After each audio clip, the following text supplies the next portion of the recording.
बातमी आता बेस्ट कर्मचाऱ्यांकरताय। मुंबईची जीवनवाहिनी असलेल्या बेस्ट बसच्या तिकीट दरात या आठवड्याभरापासून वाढ होण्याची शक्यता आता वर्तवली जाते।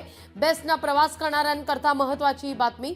बेस्ट बस भाडीवाढीच्या प्रस्तावाला मुंबई महापालिका प्रशासनापाठोपाठ आता परिवहन प्राधिकरणाने देखील मंजुरी दिली आहे। मात्र परिवहन प्राधिकरणाकडून अद्याप लेखी प्रत मिळालेली नाही।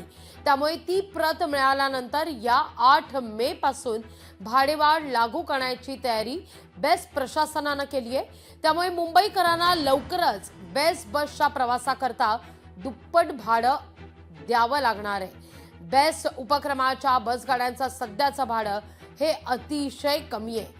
ही भाडेवाढ झाल्यानंतर मात्र दुप्पट भाडं आकारलं जाईल।